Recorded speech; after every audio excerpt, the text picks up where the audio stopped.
Hello, everyone. Thanks for joining on another one of these conversations where we're trying to find out and educate and inform ourselves more on these very, very complex topics. Now, I know I haven't done one of these for a little while, but things have been so busy behind the scenes, but I'm glad to now be kicking these off. And I've got here Stuart from Lucy Faithful Foundation, and he's going to help us understand areas that are very complex for us to talk about. And so, yes, thank you, Stuart, for accepting this invitation to come and speak with us.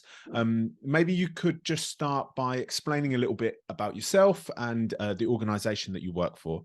No, of course, Jeremy, and thanks for having me on the program today. My name's Stuart Allardyce. I work for a charity called the Lucy Faithful Foundation, and we're a charity that focuses on the prevention of child sexual abuse. And we do a number of things. In particular, we run a helpline called the Stop It Now helpline. I'll say more about that in a minute. My background is as a social worker. I qualified many years ago, over 20 years ago. And I've been with Lucy Faithful Foundation for about 5 years. I was really keen in moving across here because I've worked with, in particular, perpetrators of child sexual abuse for 20 years now. And I've also worked with survivors of sexual abuse for 20 years now. And I wanted an opportunity really to move upstream, and having worked with so much damage, so much emotional and social damage over the years, I wanted to work for an organization that really focuses on stopping child sexual abuse in the first place. Yes, I'm a big advocate for stopping it happening in the first place. I have had a little bit of kickback on in the last couple of weeks on my social media pages because I suggested and I feel like I used the wrong words, and that was why I got the kickback: support and help for offenders before they offend. Logically, that makes sense to us all because that will actually stop the incident from happening, which is what we're aiming for. Because I feel like sometimes we're all too happy to get involved once the incident has actually happened, but then it's happened. Now, I used the word help and support in that particular post. It was on Facebook. I got a huge kickback from that because I feel like it's very difficult for us all to get our head around using those words with offenders, especially when it comes to children. So I would love to hear a little bit more about how the organization is working in these areas. Yeah, no, of course. So the Stop It Now helpline that we run started in 2002. And it's a helpline for MD who's got any concern around child sexual abuse. So that can be survivors of sexual abuse, it can be parents, it can be people who are worried about their own sexual thoughts and feelings towards children. It's completely anonymous and it's confidential. If somebody gives us identifying details about themselves and a crime having taken place, then we'll need to act on that. But we say to everyone who calls us that they can use any name or identity that they want, because we're really keen for people to access, that kind of early help as upstream as they possibly can. So last year, our helpline, if you take phone calls, and also people can contact us by email, and also we have a live chat function as well. If we take all of that together, we are just over 14,000 contacts. Wow. And 7,000 of those were from individuals who were worried about their own sexual thoughts and feelings towards children. Many of those are individuals who have already been arrested. But also many of them are not. They're individuals who have been involved with some kind of offending behavior and are wanting to do everything they possibly can to make sure that they don't do this again. Many of the people who contact us are people who have not committed any crimes at all, but are just worried about the things that are going on in their head at the moment. And they're looking for some advice and help to make sure that that stuff is never turned into offending behavior. Okay.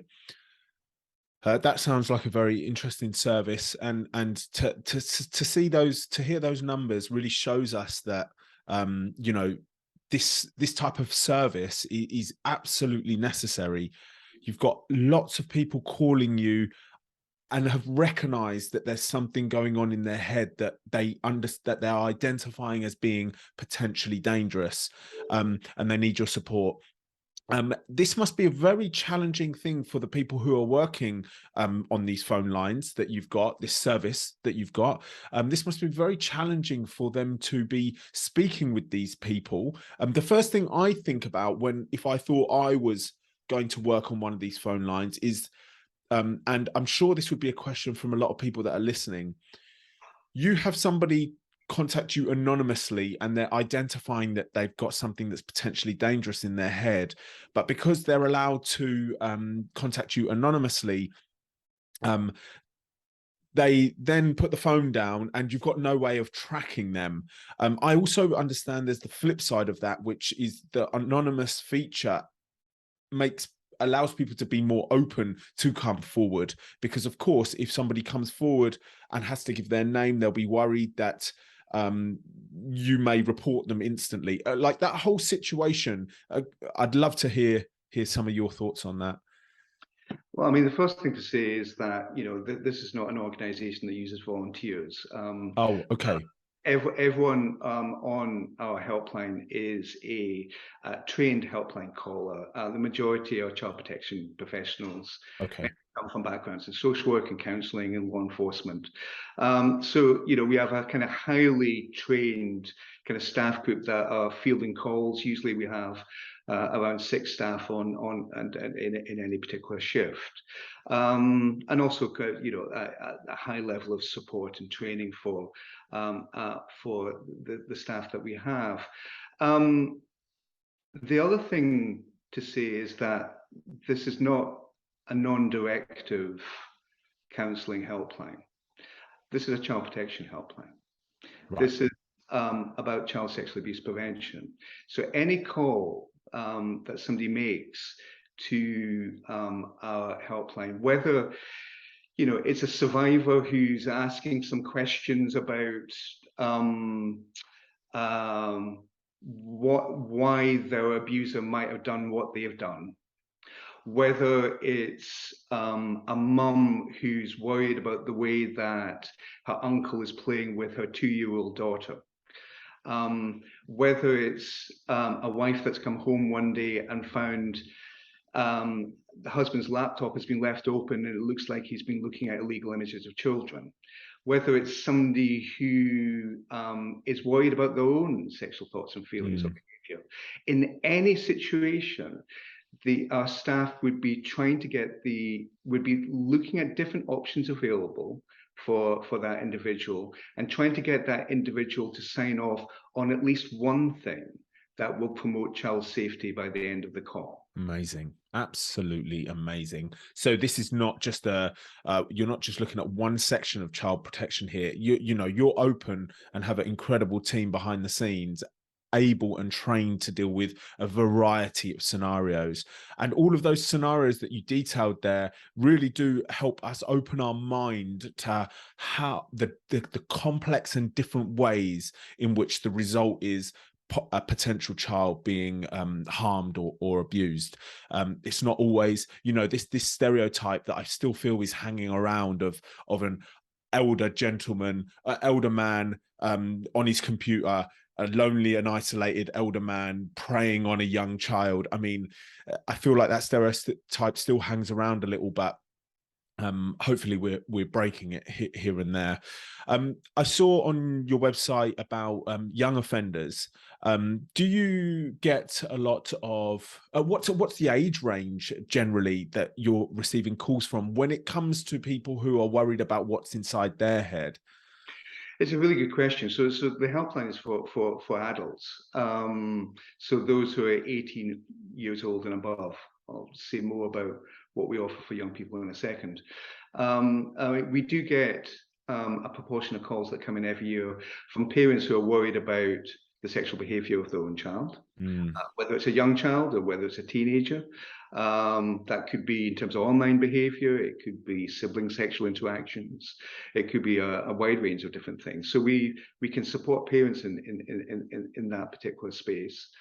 But I think we, as a society and as a professional group, are increasingly recognizing that a significant proportion of sexual abuse and sexual harm is caused by children and young people themselves.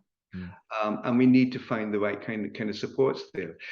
The thing that sits behind our helpline is the idea that prevention of child sexual abuse starts with adults. When I say to kind of colleagues that I work in the child sexual abuse prevention field, quite often people will say to me, "Oh, do you work in schools? Do you go in and speak to children and young people?" And actually, the kind of work that's done in schools around helping children know what child sexual abuse is and knowing that they can go and speak to a trusted adult if anything bothers them. I mean, you've talked about this in other videos, but that kind of stuff is incredibly important. But at the end of the day, it's not the responsibility of children to stop themselves being sexually abused. I mean, actually, we don't say that with respect to the physical abuse of children and families. We don't say that with respect to neglect. So it is an adult responsibility, which is what our helpline is based around. But we need to get better at providing supports from young people who are worried about their own behavior or thoughts or feelings. We're developing something in that area. It's not launched yet, but hopefully later in the year we'll be launching a specific website for young people, which will allow young people also to get direct support if they're worried about anything. And that's maybe something we can talk about in a later podcast. Yeah, I would like that very much so.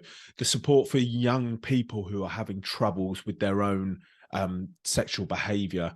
It's really interesting because my next question would have been, are you managing to get into schools? But you're so right. Actually, the protection of children, it all starts with adults. Do you feel like the society that we're living in now, with the technology and the video content online in particular, the free access to pornography, is causing a problem? I know what the obvious answer to that is, but I would love if you could speak a little bit about how, you mentioned that you've been in this for 20 years, yeah? So you've obviously seen the change over time. How do you feel like the world of pornography and the free access everybody's got to it is having an effect? Yeah, so it's, I mean, there are enormous issues here, enormous concerns that we as a society need to wake up to, I think. Some of that is about, for instance, the impact of online pornography on children and young people themselves and the unrestricted access that young people have. And we do have some data and evidence to suggest that is influencing young people's behavior and sexual development in various ways. So, there's something we need to recognize there. We got some I work in Edinburgh, and we got some data from Police Scotland recently that suggested that with online offending, you're more likely to be charged with an online sexual offence between the ages of 16 and 19 than at any other stage across the life course. Wow. So we need to get things right in schools. We need to get things right, in particular for parents supporting the children in this area. But the other area where I think we've seen real impact is in terms of adult sexual behavior. And just to say something about online offending, by which I mean those people who view child sexual abuse material, so material that involves the sexual exploitation of under 18-year-olds in some way. I think when we think about that issue, people who commit online offences, going back to something you said earlier on, we normally think of, an old man in his underpants on, sitting in a bedsit on a laptop. And probably we think about somebody who, in a very dedicated way, has set off to look at sexual images of children online. That's their preoccupation. That's what they're doing online. And then they go off and have sexual conversations with children and groom them and what have you. Now, and these individuals exist. Let's not avoid that reality. But the team I have that work in Edinburgh, we work day in and day out with people who have committed online sexual offences. And indeed, if you're charged with an online sexual offence, certainly in Scotland and indeed in most areas of the UK, you will be given a leaflet about Stop It Now services that are available for those who have been arrested. The most typical narrative we hear from individuals is not about people who have gone online to look at sexual images of children. People don't wake up one morning and decide to be a sex offender. There's a shift, a drift towards that behavior over time, which has become easier and easier with the way pornography is now so readily available, and indeed often quite transgressive pornography. So the narrative that we typically hear is of individuals who have been looking at large amounts of legal pornography, often over extended periods of time, then becoming bored by that, jaded by that, desensitized by that, and they start to look for more extreme material. And for some of those individuals, that looking for extreme material will lead to them looking at material around teens and indeed around children. And then sometimes actually the illegality of that is part of the excitement in all of that, because people have become so bored in the pornography consumption. That's not to say that these are people who don't have a capacity to be sexually interested in children. But actually, it looks like actually these people found that sexual interest online and then have gone to a particular end with it. So actually, there's something about the journey for offenders, which if you think about offending as a process, it means that there are lots of opportunities for us to provide early help, deterrence, and disruption in all of this. Okay. It's that journey, isn't it? You know, you use pornography in your you use pornography for a period of time. That particular pornography that you're watching becomes boring or stale for you now, and you start to look for the next exciting thing. And I mean, on the homepage of a website like Pornhub, I mean, it's so stimulating. You know, not only are they naked bodies, which is stimulating for the human brain, but I mean, the way it's advertised and put across to you is, of course, they want to keep you on the app for as long as possible. It works no different to Instagram, Facebook, in the way that it needs to keep you on watching more and more, because then it can show you more adverts, and that's how it wins, right? And I think we're also forgetting about how there is also, you know, we talk about the algorithms on social media setting up your homepage to your previous preferences, what you've clicked on, what you've shown interest to before.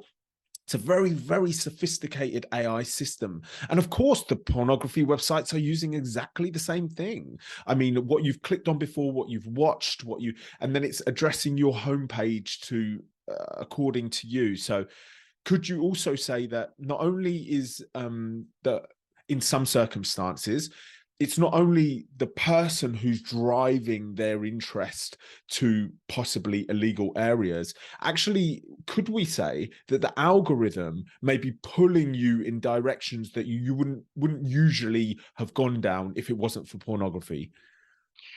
Yeah, I mean, I think there is something to that. You know, what we've seen in terms of legal pornography over the last kind of 20 years and the way that's developed is more and more transgressive material. What's transgressive, Stuart, please? Transgressive, that is stuff around breaking taboos. Okay. So material that may be legal, but involves, you know, for instance, step siblings. That Yeah. would be a classic example. Yeah. Videos about your stepsister, Yeah. something of that nature, which was not in the mainstream of pornography 20 years ago. And indeed, actually, as somebody who's worked in the sex offending field for many years, we would have typically described that material as deviant material many years. I don't think we would perhaps use that language anymore, but that's how we used to kind of conceptualize this.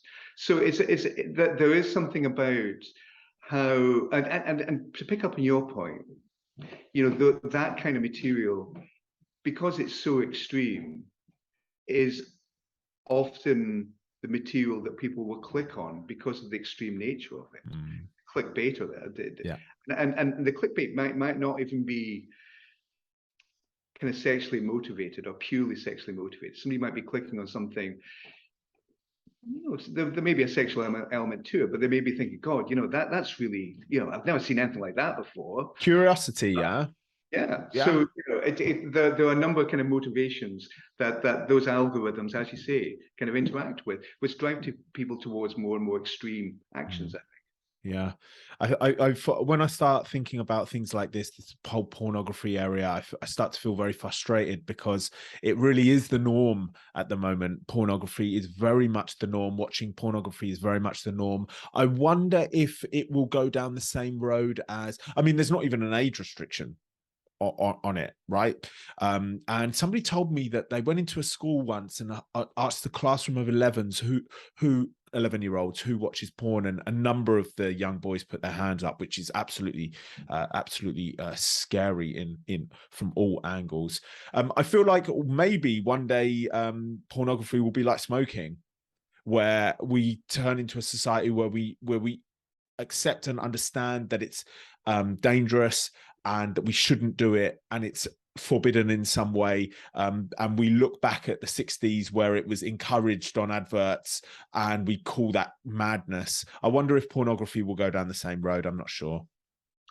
Well, if it does, then we would certainly need to put the right kind of public health warnings around. Yes, we don't do it at the moment. And no. I suppose one of the things that we can expand on this in a second, but one of the things that we as a charity kind of promote is the idea of public health approaches to child sexual abuse prevention. I mean, there are some key ways that stuff on pornography and smoking are of course very different. Smoking doesn't involve modeling of gender stereotypes and gender violence, for instance. So there's the attitudinal and value stuff that sits with pornography, but also, I mean, there are other kind of issues here. One of which, and I don't think this is often talked about, but that there's a good biological literature which tells us that people are involved in more risk-taking behavior when they're sexually aroused. Okay. So actually, if you're looking at pornography, there's certain things that happens biologically in terms of your brain where people can be involved in more risk-taking behavior than they normally would if they weren't in that particular state. And indeed, there's also some evidence to suggest that when people are sexually aroused, the number and range of things that they're sexually interested in increases. In comparison to when they're not sexually aroused. So actually, there are a number of things where we need to have that kind of public health conversation, not just with teenagers, but also with adults around pornography use. Yes, absolutely. Okay, Stuart, I'd like to move the conversation to how society also are approaching the potential support for offenders or people who feel like they're going to offend, and they're asking for our help. This is something certain parts of my audience have a very troubled time getting their head around. One of the kickbacks that I had was, there's not enough support for victims. Why would we support them lot? There's a very much them and us attitude, and you know, and that's completely understandable. If you were a victim of child sexual abuse by a paedophile when you were a child, to get your head around the fact that we would put any money towards working with them in some way to ensure they don't reoffend, is a big thing to get your head around. Can you talk about your views on, or opinions, or even your organization's views and opinions on offenders, people who have these thoughts, who haven't offended yet, and where you think we're potentially going wrong as a society? Gosh, there's a lot in there, Jeremy. It's interesting you were saying earlier on that there's been some kickback about the use of the word support. I mean, there are lots of words that we could use in terms of the things that we do with people who have already committed sexual offences against children. And actually, kind of punishment in the criminal justice system is part of that.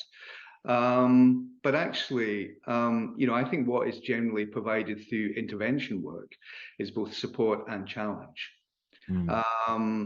And actually, interventions with people who have committed sexual offences, you know, this is not an easy touch, get out of jail card for offenders. This is getting them to look at the reasons why they committed those offences, make significant lifestyle changes, and make significant changes in their thinking processes to make sure that they don't reoffend. We know from the general literature about working with sex offenders that rehabilitation mostly works, not all. Okay. But generally, the majority who have been through treatment programs don't go on and reoffend. So recognizing that if we put all sex offenders, everyone who committed a sexual offence in prison and kept them there for the rest of their lives, leaving aside the ethical issues there, the whole of our criminal justice system would collapse at that point. And people who have committed sexual offences will be in our communities, and you know, there are individuals who are part of society. They have mums and dads and brothers and sisters, and you know, they have to live somewhere. We can work with them to reduce risk and better protect children, or we can choose not to do that, which is the best thing to do. Right. We can choose to do it or not to do it, and not doing it carries the most risk. So for anybody that would come back and say, if they've harmed a child, they should be put in prison forever, lock them up and throw away the key. What we're saying, which is should be understood by everyone, is if we did that, we would have no space for everybody. That's essentially what we're saying, right? We would have no space, and also, you know, I think prison is the right thing for some individuals when there are big public protection issues. I was absolutely no doubt about that whatsoever. But for a lot of individuals, going to prison might actually make things worse for them, and might actually make them more dangerous. So, for instance, one of the things that we know about those who commit online offences, and this is probably quite difficult for people to hear and understand, but the majority of people who commit online offences don't go on and commit contact offences against children. Okay. And if they are to reoffend, they usually reoffend doing the same kind of thing online. But actually, the numbers doing that are very low. But actually, if you put those people in prison, label them as a sex offender, they're usually in prison for relatively short periods of time, so not enough time to actually do any kind of work with them. It means that they'll lose their house and their home. It means that they'll certainly lose their job. They'll lose their kind of linkage to people that support them in the community, whether it's family or what have you. The risk of them committing offences are usually higher because of the prison process than anything else. So we need to have a kind of grown-up conversation about, actually, if we're serious about protecting children and stopping further harm, then actually rehabilitation of offenders is one of the things that we need to do as part of child protection. Okay. I've never really thought about that before. So they go to prison for, let's say, an online offense. They go to prison, they get a criminal record, they're labeled as a sex offender, they cannot possibly reintegrate into society, they lose all their friends, like you say, they lose all their things that were keeping them stable, and now they become somebody with nothing to lose, You know, essentially. one of the ironies is that we use this term sex offender Okay. as a label to describe individuals using terms which are precisely the things that we don't want that person to do in the future. I've never thought of that before. So, you know, we call somebody a sex offender, but we don't want them to be a sex offender. Yeah. But the more we label them, the more we construct that identity, and it becomes all-consuming for them. Actually, what we want is for people to move on and be rehabilitated and to leave that stuff behind. But if you're labeling them with that title, they can never actually get rid of it, and can never. And yeah, okay, I see this. It's just such a difficult conversation. I mean, even just what we've just talked about over the last 5 minutes, you know, the first reaction from people will be, so they should lose their house, so they shouldn't lose all their friends. You know, that's the problem. That's stop. It's really the anger is really stopping us from having a open conversation. I really do think. But I wonder whether, and you know, I agree with you that we should be angry about sexual abuse. You know, it's something that is an appalling stain on society. It's a terrible crime, whatever form of abuse takes place, whether it's online or whether it's offline. But we need to be angry about the behavior. But whether that behavior, whether we should be angry about individuals, Okay. I don't know if that really helps us helping people move on from offending behavior, which is what we need to do if we're going to better protect children in the future. So we absolutely need to have anger, but we need to put anger in the right place. Okay. I've always wondered, personally, is the abuse of children sexually something that's on the rise, or these are a couple of questions I've always wondered. Is the sexual abuse of children on the rise? Has the internet encouraged it? Has paedophilia always been in society? Has it been here for the whole of time? Is there any books or anything that, like, is it in the animal kingdom? Is it these kind of? Do you know anything about this? I'm sorry. I know I'm asking you like 10 questions at a time. It's just I'm just reeling it off my head. I'm so sorry, Stuart. If you could just pick one of them.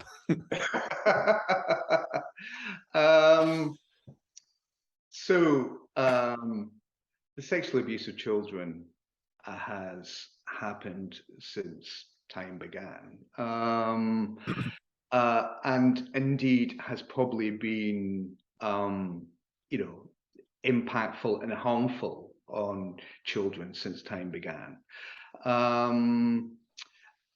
Whether we see it in the animal kingdom, I mean, certainly we see some examples of sexual violence in the animal kingdom.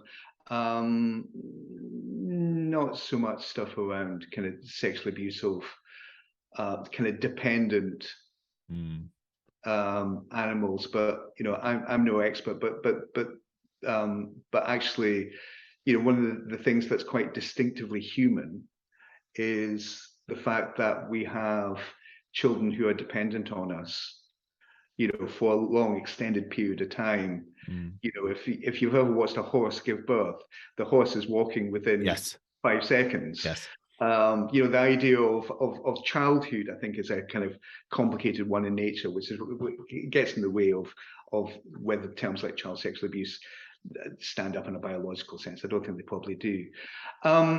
Whether it's on the increase, what we do know is recorded sexual crime has gone up really significantly over the last kind of 15 years. In the UK from about 2010 onwards. There have been a few studies looking at some of the different drivers and all of that, and it's complicated. But to summarize, I think there were a few different things going on. One of which is that we are thankfully now in a society where it is easier for survivors of sexual abuse to be able to talk openly about their experiences, and to go to the police and talk about what's happened, both children, but particularly adult survivors. So over the last 15 years, the increase in recorded sexual crime is partly because of more non-recent sexual crime being reported. But also online crime is an aspect of it as well. So we're seeing more of that in those contexts. I don't think we're necessarily seeing anything, an increase in abuse in family settings, in community settings, in settings within child-facing organizations. There's actually some good data from the US which would suggest that children are safer now, maybe with the exception of online spaces, but in other spaces, they're Okay. safer now than they were 10, 15, 20, 30 years ago. Okay. Which is partly because we're talking about this as a subject now and taking it seriously, I think. Yeah, fantastic. Okay, I've got a question, and it's a one question thing, right? So, You um, bomb. is somebody born with paedophilia, or do they learn it? $64 million question, isn't it? Yes. And I would say that that is quite a contested subject in the sex offending field at the moment. Okay. So there are some academics and indeed some people with lived experience who would say that paedophilia, for instance, is something that if you're not born with, certainly it's there from adolescence onwards and is life course persistent and tends to be an exclusive sexual interest. I have to say that in my work with people who have committed sexual offences, and I've worked with those individuals, and they do exist, but they're certainly not the majority of individuals who commit sexual offences against children. Mm. Many of the people that I've worked with have also had many adult relationships. Mm. They may have also had a sexual interest in children, but it's therefore not an exclusive kind of sexual interest. It can be, as we've said earlier on, something that can occur in particular contexts, people discovering something about themselves online. I also think, and this is quite difficult to get our heads around, I think, but sometimes it might not even be a kind of global sexual interest that somebody has. What do we say, for instance, about a teacher who has never had sexual thoughts and feelings towards children, but suddenly, for reasons they don't understand themselves, they have very strong feelings towards a particular student or pupil that they're teaching. Mm. And actually that is as much about the individual as it is about anything around childhood. So I think there are lots of complexities in all of that. And for me, actually, although these are academically interesting questions, and understanding those causes around child sexual abuse might help us a little bit in terms of prevention. I'm more interested in actually that teacher who starts having those sexual thoughts and feelings towards a pupil. They're probably not going to be able to speak to other teachers, other peers about that, other colleagues. They're probably not going to speak to their family about this. It is such a stigmatized experience. So how do we make sure that that individual knows that there are supports and places that they can go where they can get anonymous advice, so those things that are in their head don't then spill over to become behaviors? Right. Amazing. And that is exactly what your organization is doing, right? That's exactly the service that your organization is providing. So how are you finding a lot of resistance to when you, I mean, I'm sure maybe you've already have been on radio and things like this, trying to get your service out there. What do you do to get your service out there? And do you see any resistance to that? We do a lot of media work, both traditional media, and we do social media work as well. And Mm, indeed, every year we run deterrence campaigns, which are really kind of targeting people who are involved with online offending behavior. I think you've maybe talked about some of the videos that yeah. we have that we've used. We've been developing a set of videos since 2015, which target, well, which I was going to say they target individuals. No, they're actually, we distribute them quite widely through social media.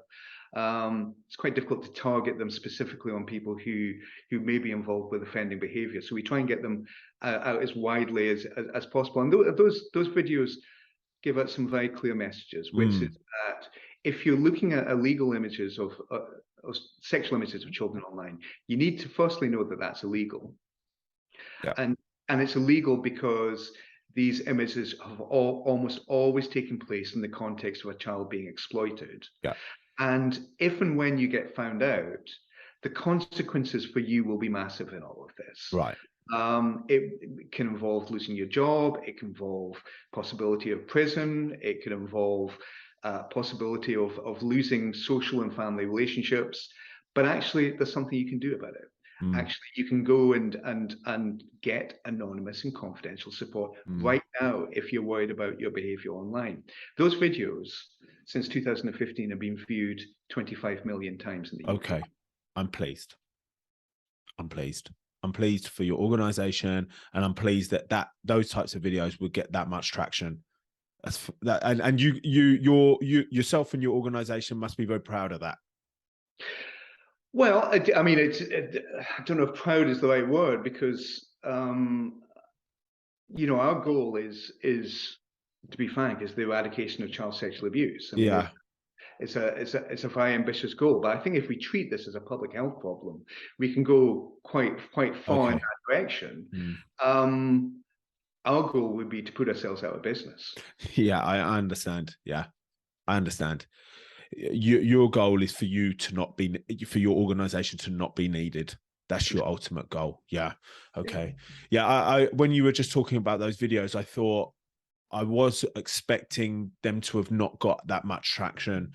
So I fully understand the online space is so difficult to get out there. So can you let people know a little bit more about, like, of course, I'm just about to ask, like, what the vision for your organization is to end the abuse of children, right?